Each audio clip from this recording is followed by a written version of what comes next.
Hi, everyone. Welcome and thank you for taking the time to be here today. This is going to be a tutorial on attachment theory and its clinical applications in pediatric populations. It's a framework to help us better understand the kids we take care of every day, and maybe even the way we show up for ourselves and each other. So it's not about memorizing terms and passing a quiz. It's about shifting the way we see behavior, the way we respond to distress, and the way we think about healing. So I invite you to settle in, let the stories land, and the science connect. Let's begin. I'm going to start by telling you a story about a boy we'll call Trey. Trey's 9 years old. It's the second day on the unit, and he flips a plastic chair across the day room, screams at the staff, and punches the door hard enough to bruise his knuckles. The staff, short, already stretched thin, calls a code. He's held, medicated, and placed in isolation for safety. And later, one of the nurses sighs and says he's just looking for attention. Another said he knows what he's doing, he wants control. And a third shakes their head and says he's already been in 5 placements. He's just bad news. We've heard those words before, maybe even said them. And in a setting like ours, when you're exhausted, overwhelmed, and trying to keep everyone safe, it's human to fall back on those narratives. But what if we looked again with a different lens? What if the chair wasn't just a problem, but it was a signal? What if Trey's nervous system, shaped by years of unpredictability, is saying, I'm terrified and I don't know if I can trust you? In pediatric behavioral health, we're trained to assess symptoms, identify triggers, write treatment plans, but some of the most important clues about a child's distress aren't found in the chart. They're written in behavior, and they're written in the story the body tells when words can't come. And that story doesn't begin with the chair or the medication or the code. It begins long before, often in infancy, sometimes before birth, with how that child first reached out for comfort and what they learned to expect in return. When a baby cries, does someone come? Do they come gently? Do they come at all? Do they come with anger or with calm? Those answers don't just shape how the child feels, they shape how the child's brain grows. They shape the development of the stress response system, of the amygdala, the prefrontal cortex, and the HPA axis. They shape how emotions are managed, how relationships are viewed, and how safety is sought. They become the blueprint for survival, because in those early years, the child's brain is asking, is the world safe? Are people safe? Is closeness comforting or dangerous? Today, we're going to talk about what happens when the answer to those questions is no. We're going to explore what happens when the child learns that comfort is risky, that vulnerability leads to pain, and that people who are supposed to help are the ones who hurt.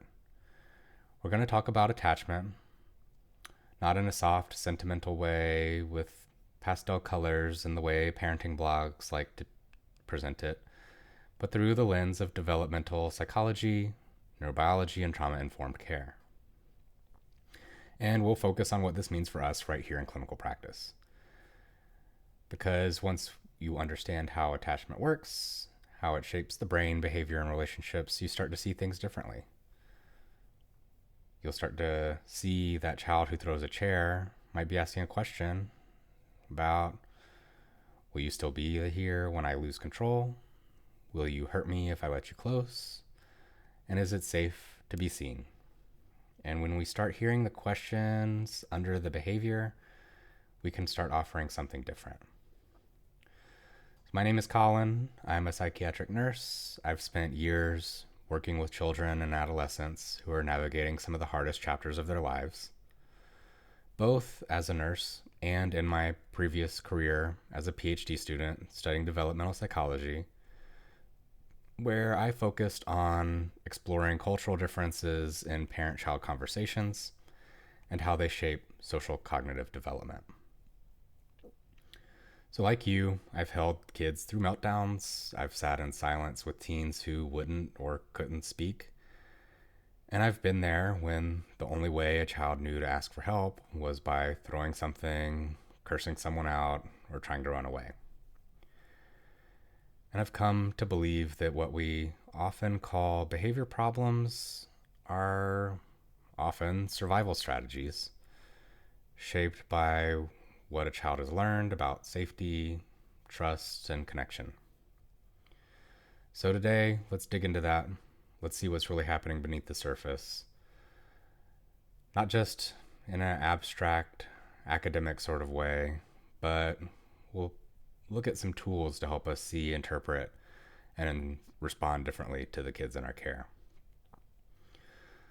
So this isn't about blame or judgment. It's about understanding and offering ourselves and our patients a new lens. Because when we change the way we understand behavior, we change the way we show up. So why does this matter? Every day on our unit, we see things that don't quite add up. A child explodes when asked to transition to bedtime. Another sobs after a family visit, won't eat unless a specific staff member is sitting nearby. One sobs uncontrollably after a visit from mom, and another seems to show no emotion at all and is totally fine until they punch a wall seemingly out of nowhere. So we try to make sense of it. We check the charts, we review the diagnosis, we adjust the meds, we write the behavior plans, we offer praise for compliance and consequences for aggression, and still something feels missing. Because what if this behavior isn't defiance but a blueprint? What if these kids aren't broken but adapting? When we overlook attachment, we pathologize survival. So here's the truth. Our systems are designed to manage behavior as something to control. We track triggers and reinforcers, we log antecedents and consequences, but we also need to understand how these behaviors are formed in the first place.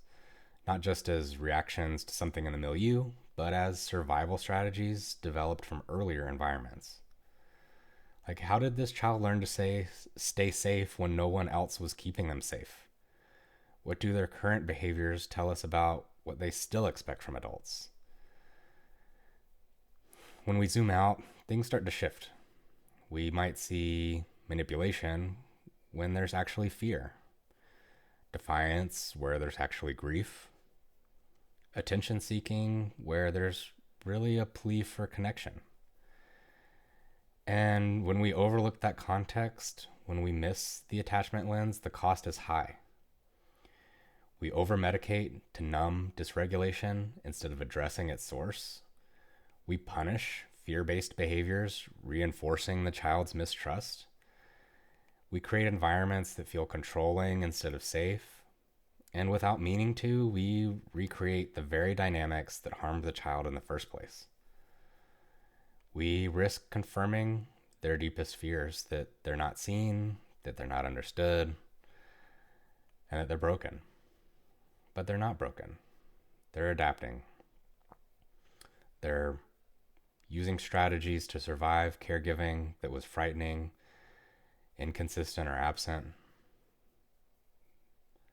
And we as nurses, techs, therapists, staff, we're not just observing those blueprints, but we can be part of the redesign. We don't just manage behavior, we can help rewrite it. When we see the child inside the strategy, we can offer a new experience of safety, one moment, one response at a time. So once we understand how attachment works, we can offer something better. We can offer behavior plans. We can also offer regulatory relationships. We can offer not just treatment, but repair. So some interesting studies about how patients are perceived differently by clinicians as being more normal when they can understand the cause of their behaviors. So when we understand the why behind the what, we're more likely to successfully and appropriately intervene to prevent and de-escalate behavior because we understand its cause, rather than relying on high-risk interventions like restraint. So, what is attachment? Attachment is a process by which a person develops an internal working model of how needs are met and how relationships are supposed to function. So it is a hardwired, evolutionarily ancient system that starts shaping your brain before you can even walk. Because when you're born, you have exactly one job: survive. And for a species as helpless at birth as ours, that means figuring out fast who is going to keep you alive and what it takes to stay close to them. So if your caregiver is consistently responsive, warm, not terrifying, your brain starts laying down a neural blueprint that says, okay, when I'm distressed, someone comes. I can chill. I can explore. I can learn. Maybe I can even take a nap. But what if that's not what happens? If care is unpredictable, inconsistent, cold, frightening, your brain doesn't just shut down, it adapts. It starts forming strategies to maximize safety in a dangerous or unreliable world. And that adaptation is not a disorder, it's survival. It may be dysfunctional now and difficult now in a safer, more stable setting like a psychiatric hospital or a school, but it was functional in the world in which it was built. So let's get concrete. A baby, they don't get an instruction manual, but their limbic system is tracking patterns. If they cry and a caregiver responds, they learn crying works. My needs can get met. I can explore. I'm safe. But if your cries are ignored, you might learn a couple different things. You might learn that you need to cry louder. You need to hurt yourself. You need to yell. You need to have a tantrum and act out in order to get your needs met. Or you might learn just to stop crying because what's the point in communicating my needs anyway? Or let's say you cry and you're punished. You might learn never to show that need again. You might be confused. You might not develop a coherent strategy for how to get your needs met. So these patterns get encoded emotionally, biologically, behaviorally, as what John Bowlby, the founder of attachment theory, called internal working models.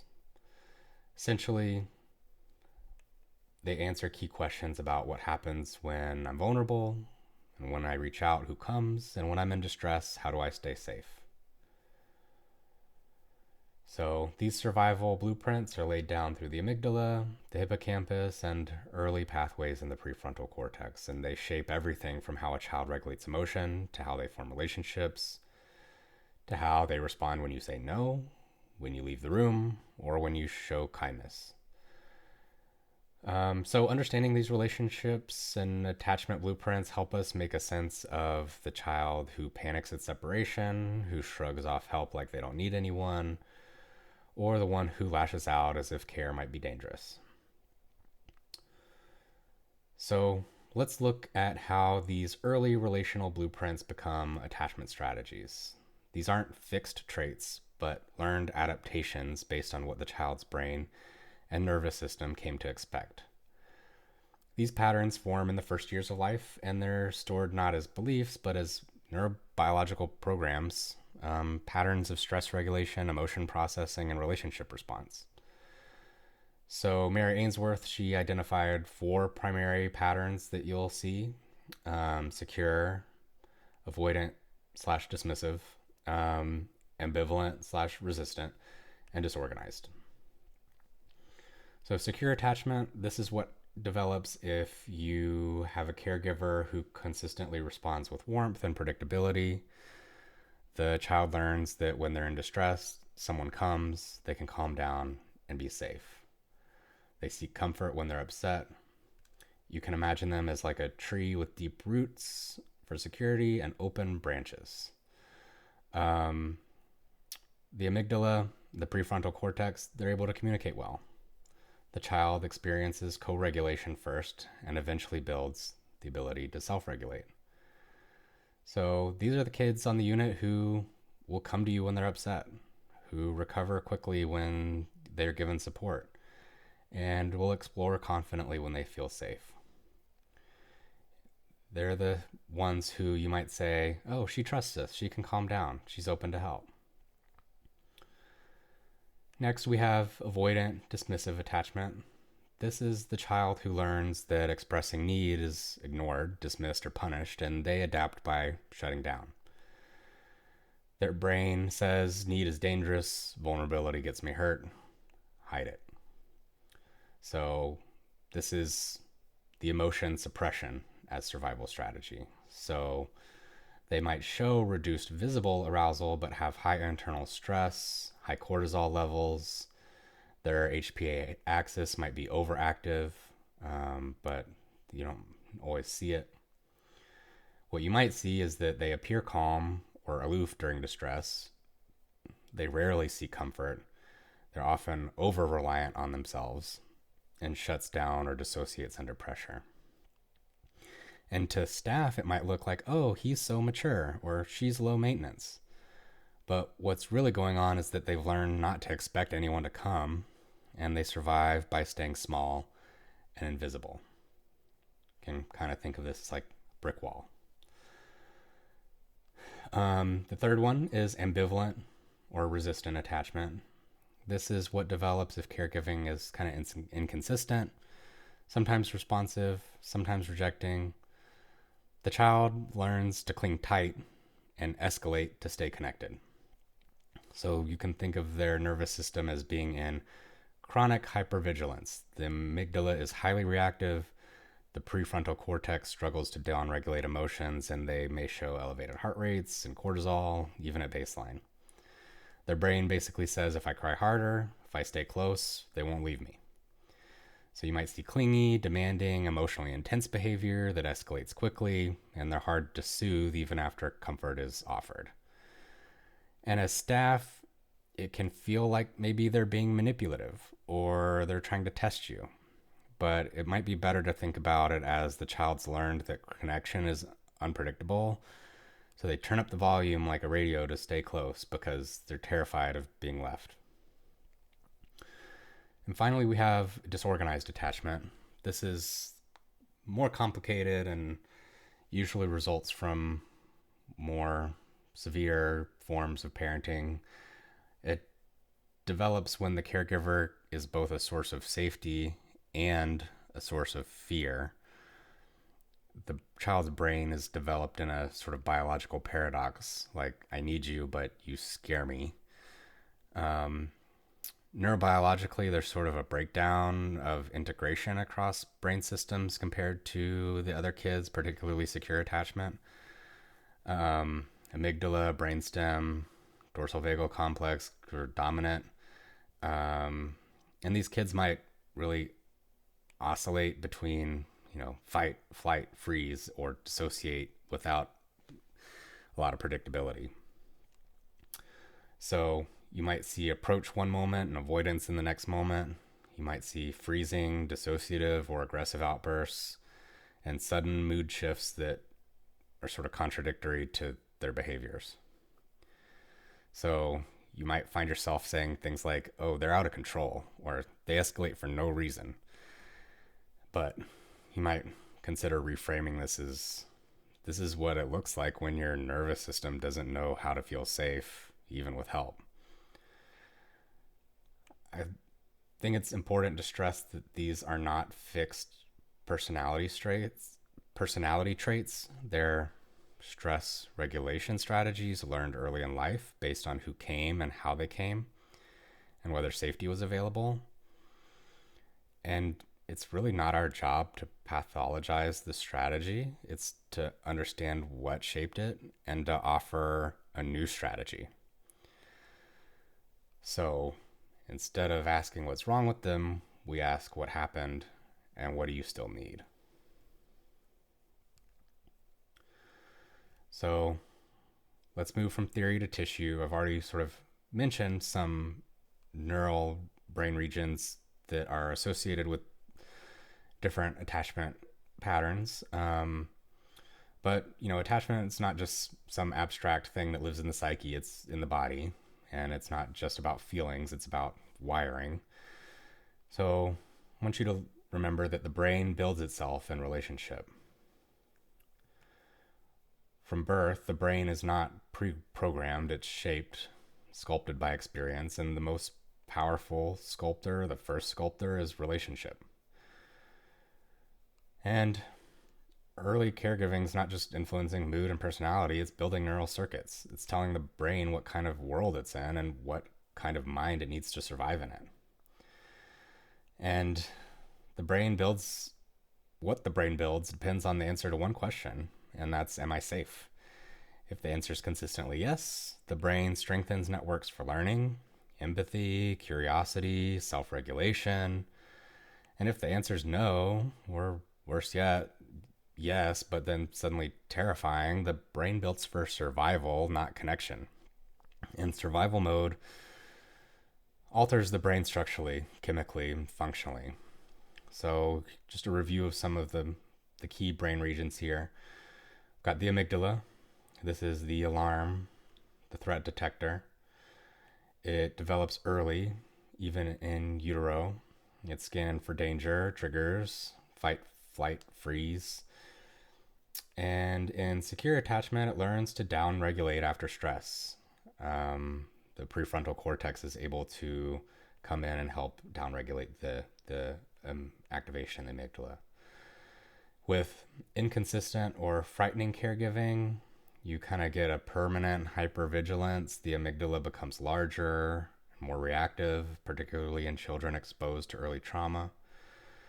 So clinically, these kids might seem like they're overreacting, but they're actually reacting exactly as the way their brain is built.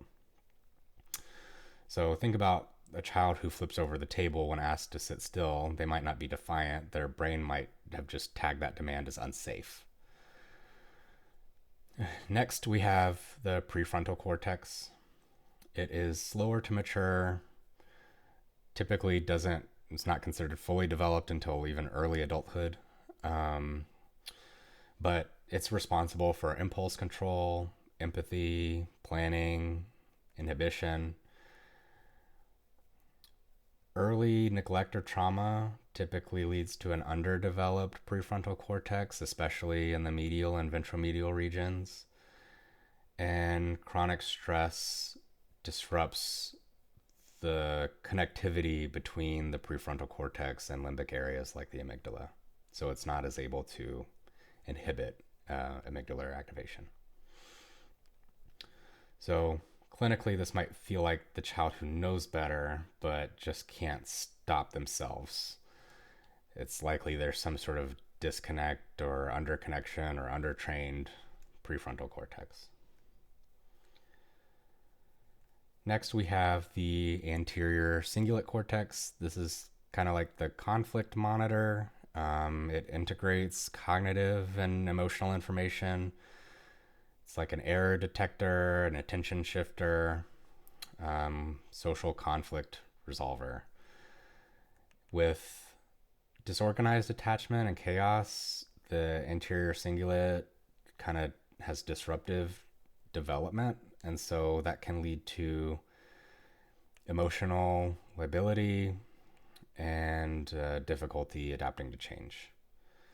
So that kid who flips from calm to chaos, their anterior cingulate might just be like overloaded rather than them trying to be manipulative. Next, we have the HPA axis. The hypothalamus, pituitary gland, and adrenal glands, they work together to regulate cortisol release, manage stress. In secure caregiving, the system is buffered and adaptive and kind of responds the way that it should. But in unpredictable, dangerous caregiving, this can kind of be dysregulated, can either be hyper aroused, so you've got like too much cortisol release, or maybe it shuts down. So you might have flattened cortisol rhythms, poor sleep, energy crashes, and immune system dysfunction. So that child who in group seems disengaged or lazy, they might not actually be checked out. It could be that their HPA axis is collapsed and they have no attention left to give. So just remember, behavior is biological biography in motion. Children with trauma altered attachment systems may interpret neutral information as dangerous. They might lack impulse control even when they know better. They might flip rapidly between emotional states and could be explosive or freeze, dissociate under stress. They're not moral failings, they're neural adaptations to early caregiving environments. So what do? We try to co-regulate instead of control. We model calm. We don't demand it. And we try to teach new patterns rather than just punishing the old ones. So when you see a kid acting out, try to ask yourself what neural systems are firing right now. What blueprint is this kid operating from, and how can I offer a new experience? Because healing doesn't just happen in therapy, it happens in every regulated interaction. Behavior is smoke, regulation is fire. So what do we actually see on the unit? The kid screams when asked to stop an activity, another hits, one hides under the table, one zones out completely, one clings and follows you everywhere like a shadow. It can feel random, chaotic, difficult, but remember, these aren't just behaviors, they're nervous systems in distress. And dysregulation is developmental, not defiant. When a child escalates, shuts down, withdraws, or clings, it's not about disrespect or manipulation. It's neurobiology doing its best to keep that child safe using whatever tools were learned early on. And this is not to excuse unsafe behavior, but it's just so we don't misread it either. We treat the system and not just the symptom. The good news is that the brain remains plastic. These patterns, they're not fixed. The brain, especially the child's brain, is designed to change when it experiences something new, safe, and consistent. Neural circuits formed through fear can be reshaped through attuned connection. And it's not just psychotherapy's job, it's everyone's right here in the milieu. Every quiet moment of presence, every calm response to escalation, every time we rupture, or every time we return after a rupture, we're not just managing behavior, we're helping rewire the brain. And remember, self-regulation is not self-taught, it's modeled.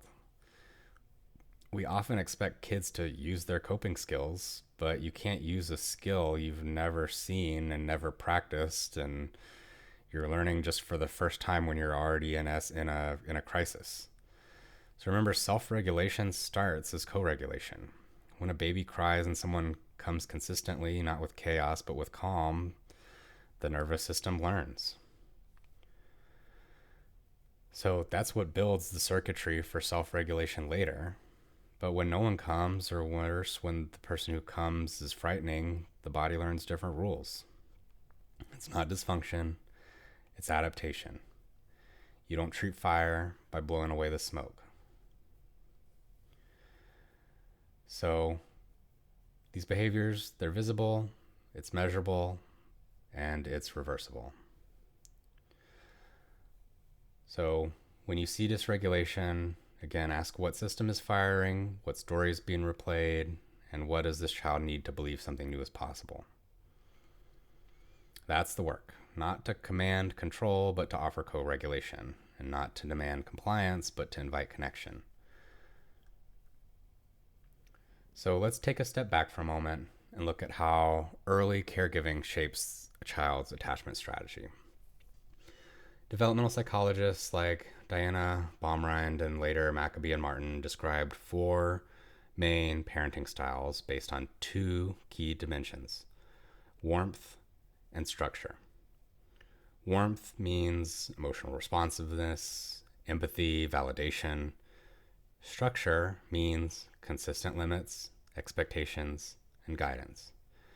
And when we cross those 2 dimensions, we get our 4 main parenting styles.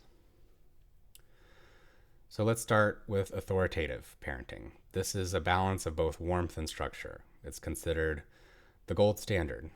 These caregivers are responsive, but also provide clear expectations and boundaries. This style is most often associated with secure attachment and positive developmental outcomes, like academic performance, subjective well-being, and fewer internalizing and externalizing behaviors. Authoritarian parents, they're the ones that are high on structure, but low on warmth. They're the ones who tend to emphasize obedience, control, punishment. Children raised in this environment are the ones who learn to suppress emotion and avoid vulnerability, and often develop an avoidant attachment style. Permissive parents, on the other hand, they're the ones who are really warm, but offer little guidance and boundaries. Kids in this environment, they might learn not to manage their emotions very well. They might be clingy, emotionally intense, and are at higher risk of developing ambivalent attachment. Finally, we have neglectful or uninvolved parenting. This is both low in warmth and low in structure. It can reflect caregiving that is emotionally absent, preoccupied due to substance use, depression, systemic stress. This style is often linked to disorganized attachment, where the caregiver is not a reliable source of safety. And it's important to note, no parenting style guarantees a specific outcome, but these patterns offer a useful lens. They're sort of cues. They help us understand what kinds of emotional lessons the child might have learned about safety, support, and connection. So we are the caregivers now. We are more than staff. We're the temporary caregivers for these kids.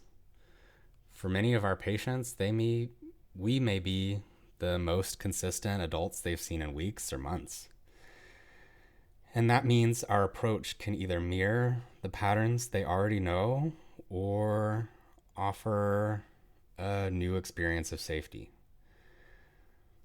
So we need to ask, what emotional lessons did this kid learn from early caregivers, and what emotional lessons are we teaching them now?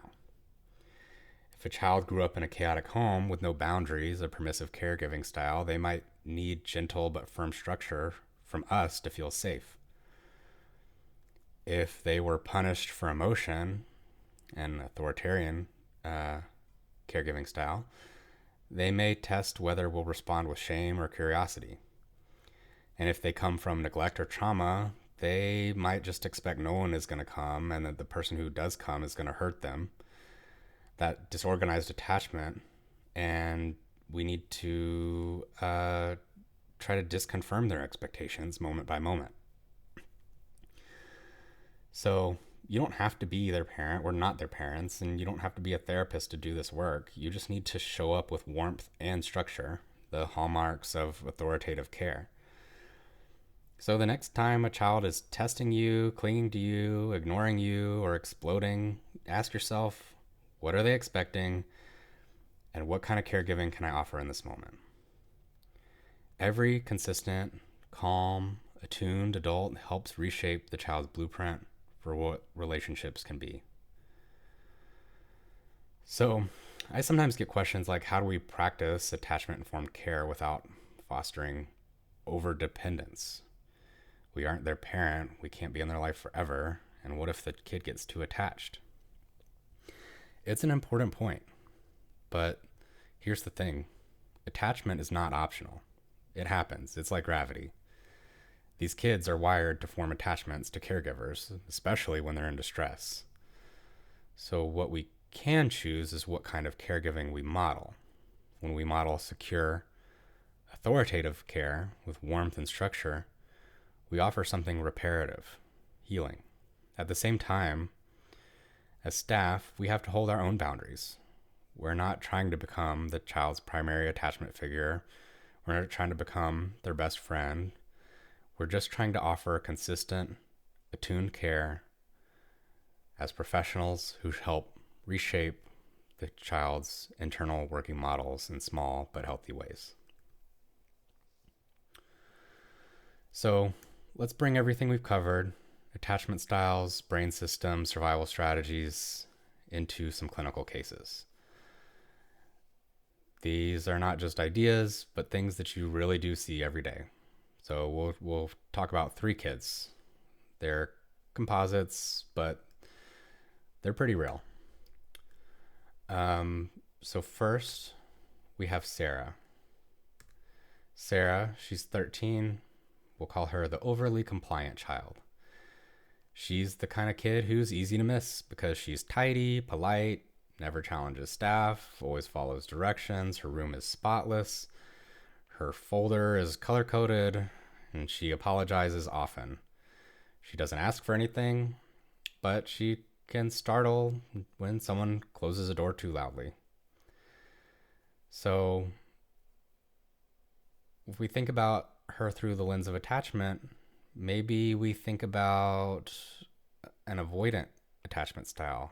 Maybe she experienced a caregiving environment where expression of need was punished or dismissed or led to withdrawal of affection.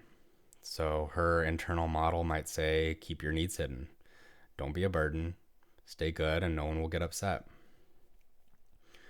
Remember, her amygdala might be chronically activated but masked without,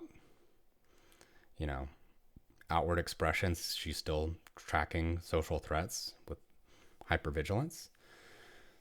She might have an elevated cortisol level in response to the interpersonal predictability she experienced. Her prefrontal cortex might be overengaged in inhibition and underengaged in emotional flexibility or learning or planning. The insula might be hypoactive, sort of having a reduced awareness of her own bodily or emotional needs. So she's the one who's, never asking for help, smiles when uncomfortable, and is sort of hyper vigilant to staff tone, facial expressions, or perceived disapproval. So what she's really asking is it safe to let anyone in? Will I be rejected or punished if I show need? And as staff, I would suggest offering her permission to need. Like, you don't have to be perfect to be cared for here. Try to build some emotional literacy. Like, hey, I noticed you got quiet after group. Do you want to sit and talk about it for a minute? Was something making you uncomfortable? And you might try to actually avoid excessive praise for compliance alone, but try to praise and validate when they are authentic and imperfect.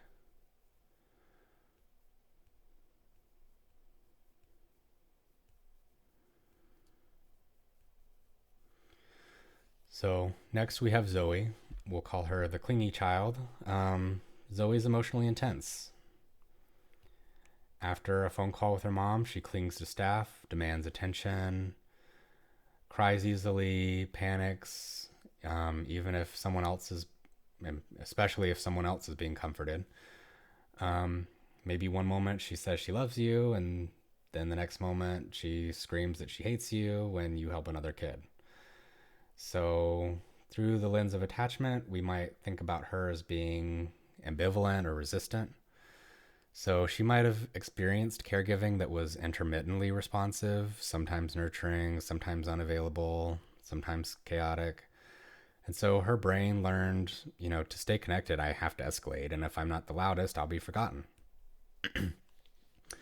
So amygdala is going to be hyperactive, detect abandonment and negativity and neutral cues, kind of neurotic. And then the HPA axis is in overdrive, high cortisol, leading to emotional flooding.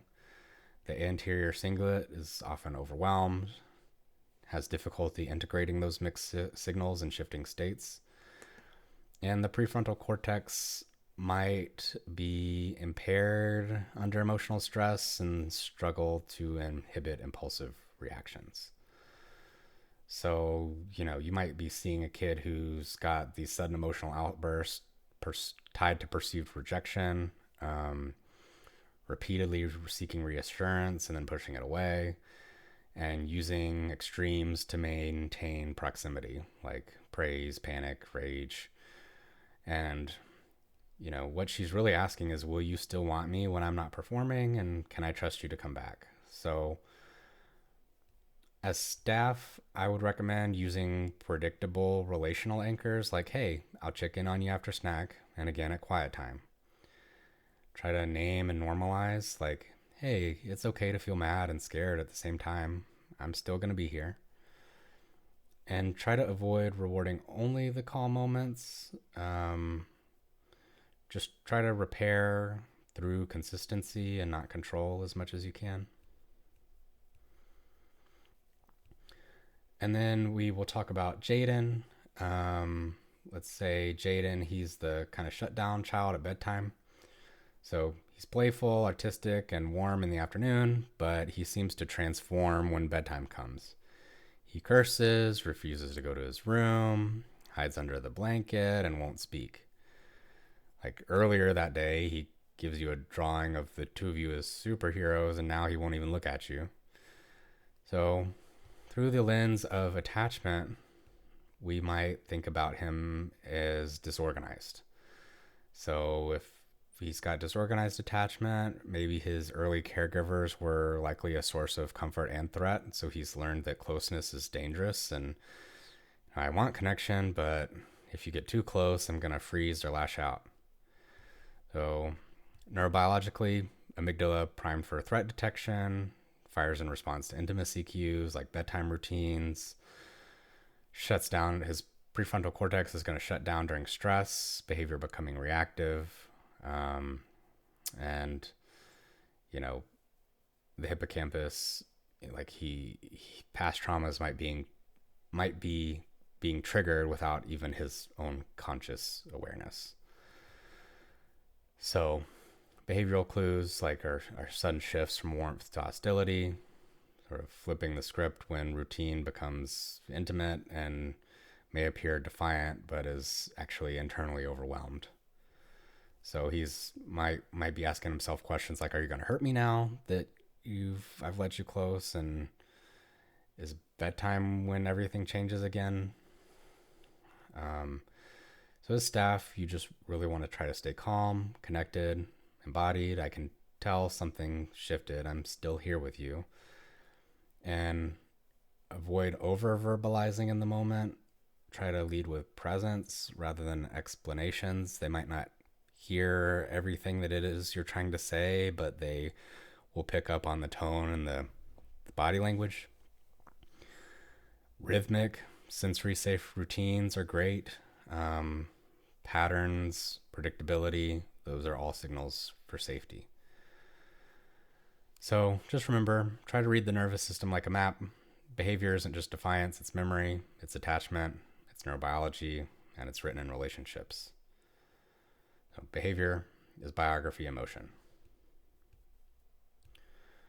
All right, so from insight to action. So far, we've mapped behavior through attachment, neuroscience, and lived experience, but let's go a little bit more into intervention. What can you do moment by moment to support healing and connection? And the key is not to add more. I'm not trying to give you more things to do, but it's bringing a sense of intentionality to what you likely already do. That intentionality coming through the lens of attachment and neurodevelopment. So let's call it the CARE framework. So connect before correct. co-regulate before you correct.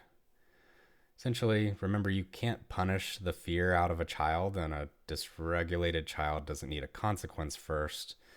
They need a regulated adult. They need to borrow your nervous system. So instead of saying like, hey, calm down or you'll lose your level, try, seems like you feel really upset right now. Let's breathe through it together.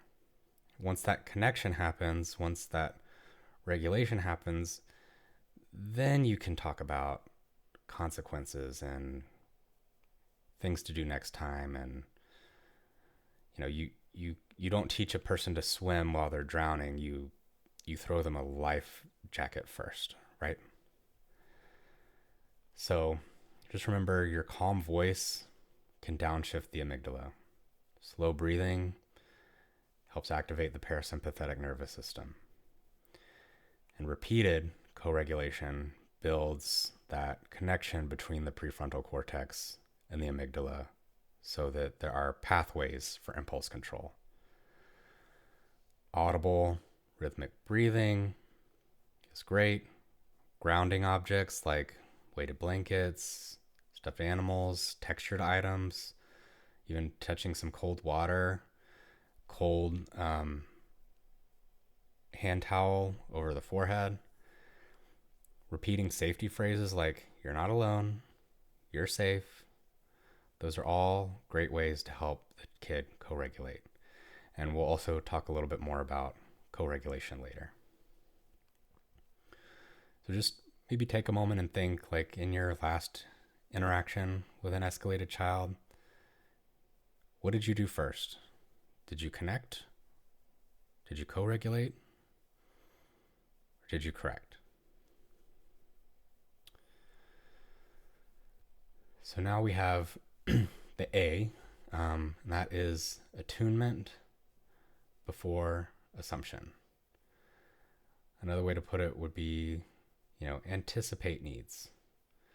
Remember that the opposite of trauma isn't comfort, it's predictability. And so kids from unstable environments often perceive neutral transitions as threats, and predictability creates a sort of neural safety before you even say a word. Remember, behavior is biography in motion. Read the patient, not the chart. And how we talk about kids shapes how we treat them. So attunement is essentially notice their body language, practice reflective listening skills, and consider their physiological state and needs. So think about, do the kids on your unit really know what happens next in the schedule? And do they know if you're going to be back when they're upset? The R is rupture and repair. So in trauma, the break is expected, the repair is not. And here, just want to remind ourselves to give ourselves some grace. We all make mistakes. We all snap. We all miss something. And, mistakes, they're an opportunity to teach these kids something really valuable and healing.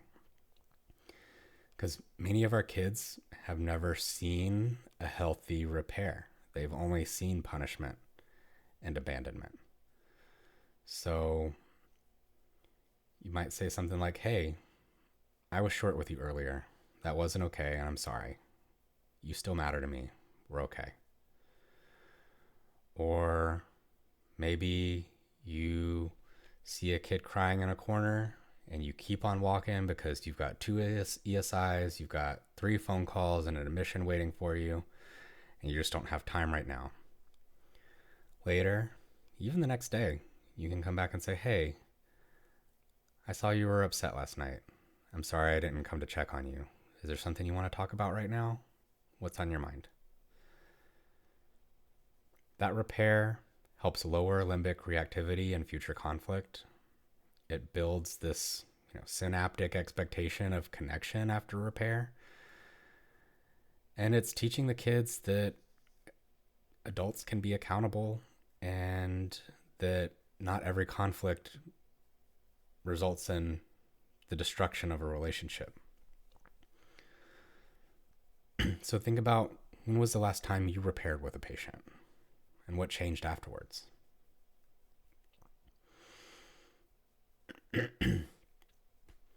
So, environmental predictability, build routines, not rigidity. Predictability is safety. Try to use visual cues, consistent greetings, familiar phrases. Catchphrases seem cheesy, but sometimes there's a purpose. And signal transitions. So just remember, care is what changes brains. You don't need to be a therapist, and you don't need fancy tools or trauma certifications. You just need to show up consistently. Regulate yourself so kids can borrow your calm, and predict the moments that feel scary. Repair when things break, and speak as though the child's nervous system is listening, because it is. It's not fluff, it's neurobiologically precise, and it's what builds trust where trauma has lived.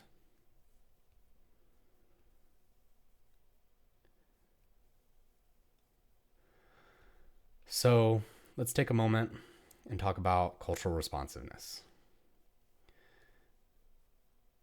To be clear, attachment is universal, but its expression, how it looks, how it's communicated, how it is protected and shaped, it's shaped by culture, history, and context. So if we ignore that, we risk doing harm, and we risk calling adaptation disorder and interpreting survival as pathology. So there are some limits of traditional attachment theory that more recent research is addressing, but most attachment theory was built on white, Western, middle-class samples, and it shows. So the classic framework kind of assumes there's one primary caregiver, and often the mother.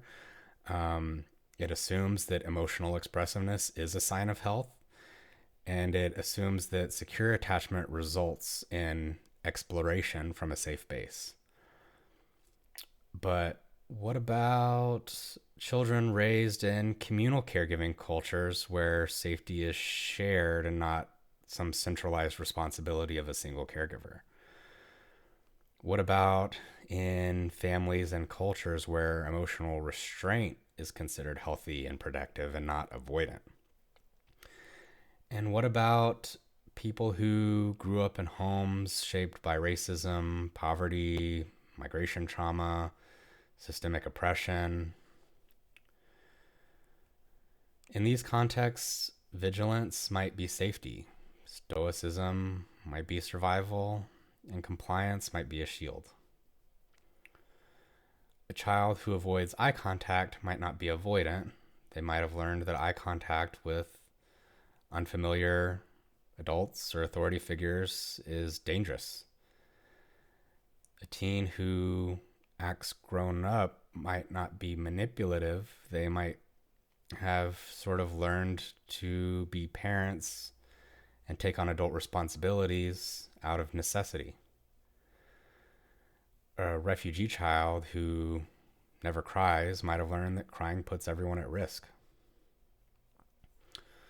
So you want to remember, attachment, we think about it traditionally in terms of a relationship between two people, but it's never really just about two people. It's about two people who live inside a system.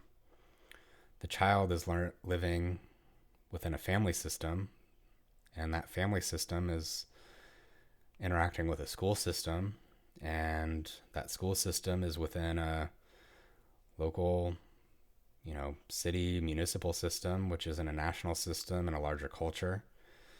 Families don't parent in vacuums. They sometimes are parenting under surveillance, under strain. They parent with histories of displacement, oppression, resistance. So this is where Bronfenbrenner's ecological systems theory matters. Just Remember, in over-policed and under-resourced neighborhoods, eye contact with authority might be dangerous, emotional openness might be seen as weakness, and exploration might not be encouraged because it might be fatal. So when we see withdrawal, stoicism, hypervigilance, adultified behavior, we need to step back and think about in what world did this attachment pattern make sense. So it's not that you have to be an expert on every culture, but you practice cultural humility, and that means being curious over practicing curiosity over certainty, and it means considering context before you make judgments. Essentially, be more curious and less judgmental. So, think about, what does safety and closeness mean to this child or family, and what strengths are we overlooking because they don't match our norms? Cultural humility, it means honoring grandparent-led households and sibling caregiving and spiritual storytelling and ritual and collective regulation. And remembering that emotion is an expression and a performance, essentially, and not pathology. So be careful not to label mistrust as dysfunction. It might be functional. And just rewarding compliance over connection is not always the best strategy. And just be careful not to pathologize survival strategies shaped by adversity. Just because it's not working here in our psychiatric milieu doesn't mean it's not going to be working for them and in their culture and in the place they come from. So again, instead of asking what's wrong with the child, ask, what has this child survived? And what did they have to learn in order to stay safe? And what might healing look like in their language and not ours? So you are the intervention. We've walked through the science and traced patterns of behavior and brain activity. We've explored co-regulation, cultural humility, and trauma-informed care. So the most important of all this is you. Not the protocol, not the treatment plan. You are the intervention. Your presence is regulation. So children borrow the regulation of those around them before they can create it within themselves. You don't just enter a room, you're bringing your nervous system with you. And when you speak gently, when you breathe slowly, when you stay near during chaos rather than retreat or escalate, you're not just managing behavior, you're doing neurobiological work. You're shaping the child's brain, you're helping the amygdala settle, you're strengthening the prefrontal cortex, and you're teaching the limbic system that safety is possible. And you can do this without words. Your presence alone can teach kids that they don't have to handle things alone. And your tone, timing, and touch matters. Attachment wounds are not just about what happened, they're about what is repeated. What was said, how it felt, who stayed or who didn't. So when you roll your eyes, raise your voice, walk away during distress, you might be unintentionally echoing and recreating old wounds like, I'm too much, I'm unlovable, and no one stays. But when you speak in rhythm, return after rupture, and sit quietly when words won't come, when you offer something new, like, I see you, I still care, you don't scare me away. These aren't extras. These are micro repairs. This is the work. And they build trust where trauma once lived. You're not just keeping them safe, you're teaching them what safety feels like. And safety isn't just locked doors or surveillance. It's a felt sense in the body that it's safe to cry. It's safe to be angry. It's safe to come apart, and you're not going to be abandoned. And that safety doesn't come all at once. This isn't a one-time thing. It's built in 1,000 tiny moments of predictability, presence, repair. It's not just one moment, it's 1,000 small ones. And Every interaction leaves an imprint. So don't underestimate the power of the eye contact you hold, the voice you lower, the fifth meltdown you meet with patience, and the way you always say, "Good night, I'll be here in the morning." It's not bedside manner. These are therapeutic interventions. You are co-authoring their recovery story. And the way you are with a child can rewrite how they are with the world.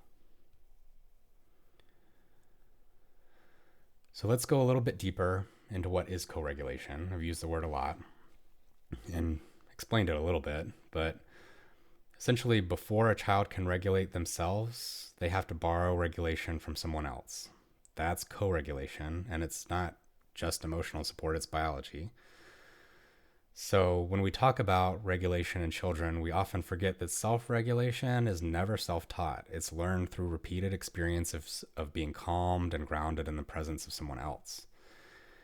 And in co-regulation, we're not giving advice or solving problems. We're literally helping their nervous system shift from a state of threat to a state of safety. And that's something that happens through your tone of voice, your body language, your pacing, your presence. And kind of the nice thing is you don't have to say much.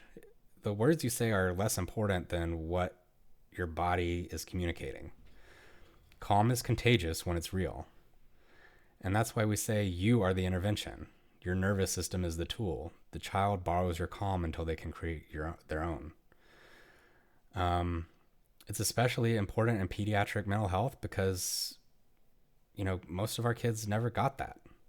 They didn't learn to manage fear without support. So let's talk about the 5 pillars of co-regulation. So, it's more than just sort of this vague stay calm directive.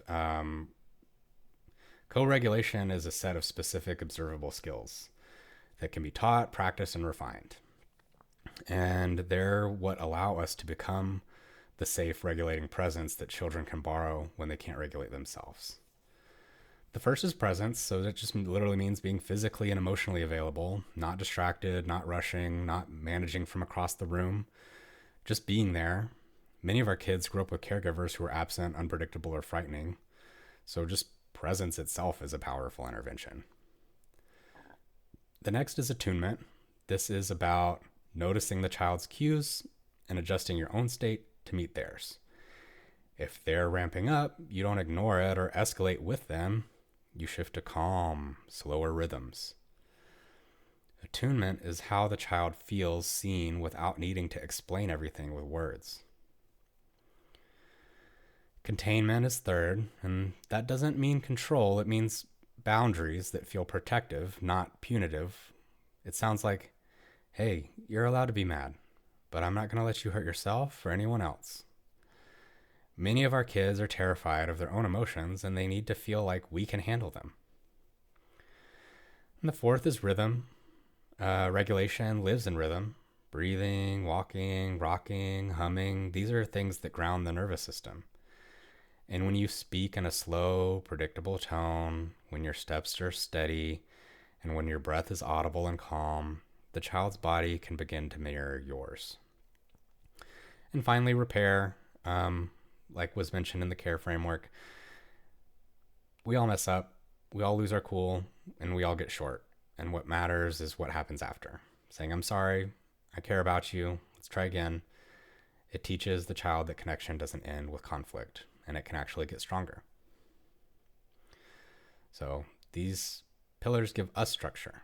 They're not extra, they're foundational. All right, so here's some more examples of what it might look like on the unit. You've probably seen situations like these, like, a child is pacing and muttering threats after a denied request. Maybe you start to feel your own pulse quicken. This is a critical co-regulation moment. In the emergency department, we say the first step in any emergency is to check your own pulse first. So first, ground yourself with a slow, steady tone and breath. And then you approach with presence and containment. You're frustrated, and I'm here. Let's talk about what we can do. Avoid power struggles, rapid commands. These things escalate de-escalation.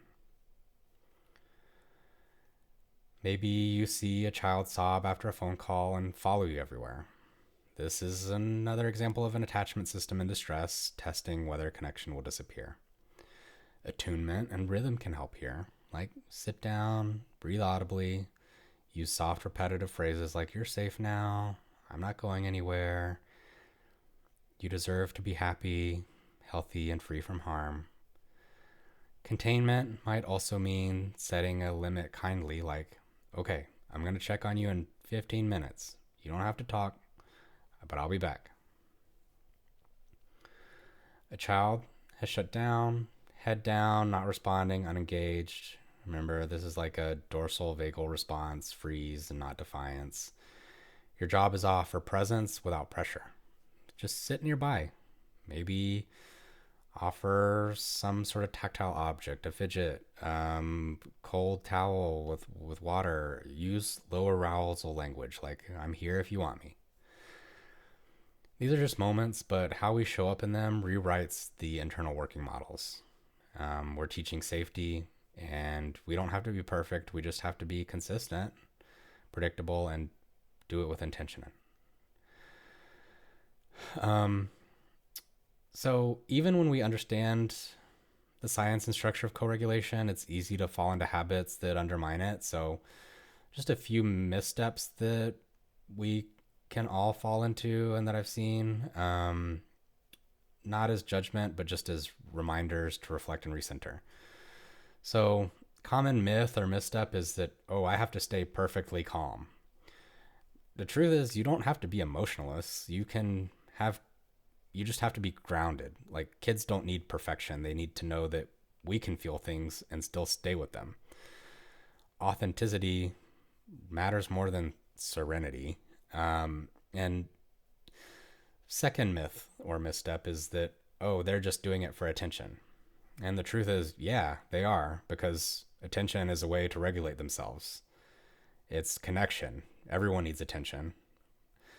The question isn't whether the behavior is seeking attention, it's whether we can respond in a way that helps the child feel safe without reinforcing chaos. And then later, teaching them the more appropriate, healthier, functional ways to obtain the attention and connection that they need. Another myth or misstep is like, oh, I don't have time for this. And the truth is, like, co-regulation often takes a lot less time than addressing a crisis with restraint and seclusion or injections.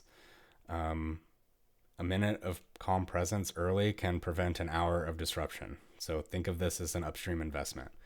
Even if you got to spend like 10, 15 minutes sitting down with a kid, like, that actually takes a lot less time than the fallout of an emergency escalation. Misstep 4 is like, oh, if I comfort them, I'm just rewarding the behavior. And the truth is, we shouldn't really think of comfort as reinforcement. Dysregulated kids are not in the state to learn lessons. They're surviving a storm. So once the storm passes, we can teach, but safety comes first. Like I mentioned earlier, if you are out drowning in the ocean, that's not the best time to learn how to swim and do the backstroke. It's the time where you need someone to throw you a life preserver. So these missteps are common. You'll catch them in yourself sometimes. I know I do. I still do. The work isn't to be perfect. The work is to notice, pause, and choose differently next time. So I also think it's important to remember that co-regulation is not the end goal. It's the starting point. Our presence today becomes the child's practice tomorrow and eventually their own internal capacity. So think of it as 3 different phases. Phase 1 is borrowed calm. At this stage, the child can't regulate on their own. Their system's too disorganized. Their internal working model is too fragile. So they borrow our nervous system. They borrow our breath, our tone, our rhythm, and it helps them feel safe enough to stay connected instead of spiraling. And this is where a lot of our kids begin. It is a sacred responsibility. Phase 2 is that practiced calm. So after enough experiences of consistent co-regulation, the child starts to internalize it. They begin to anticipate what will help. They might ask for a break, use a grounding tool, repeat a phrase they've modeled. They're still learning, but they're trying. And this can really take time. Like, this isn't something that even always develops over the course of one admission. Maybe the kid comes back 3 or 4 times before they start to be able to do this. So don't blame yourself or the kid if they don't pick up on this after the second time that they've had a tantrum. And then the third phase is internal calm. So over time, those repeated experiences, they build neural pathways. The prefrontal cortex is going to go stronger. The amygdala gets less active, and the child begins to manage distress without panic and without us. So this is what we kind of hope for. This is the growth we're aiming for. And again, it doesn't happen in a week. It takes a while. It's like laying bricks, planting seeds. It takes time. So the next time a child clings, lashes out, and falls apart, don't just ask what are they doing, ask what are they practicing, because we can model something different that they can carry with them tomorrow. So let's do a little practice. Think about which of the 5 pillars applies in each of these scenarios. So in scenario 1, a child is pacing and muttering, visibly agitated, and you feel yourself tensing. So how do you ground your own body? What's the first thing you say or don't say? Scenario 2, a child who's normally quiet suddenly clings to you and won't stop talking after a family phone call. How do you offer rhythm or containment without dismissing their need for connection? Scenario 3, you just redirected a child, they threw a cup at the wall and are now hiding under a blanket, refusing to speak. What does your posture look like? What words might you choose? And what kind of presence do they need? I mean, these kind of things, they happen almost every shift, and each one is a chance to practice co-regulation. Not perfectly, but intentionally. So, the real goal isn't to stop the behavior, it's to offer a new blueprint for them to move forward and try something different next time. So I would say one of the most powerful co-regulation tools we have is language. Not lectures, not reasoning, but simple, rhythmic, repeated anchor phrases. The kind kids can hold on to even when their thinking brain is offline. These phrases, they do a few things. They signal safety, they give structure to emotion without shame, they model emotional literacy and repair.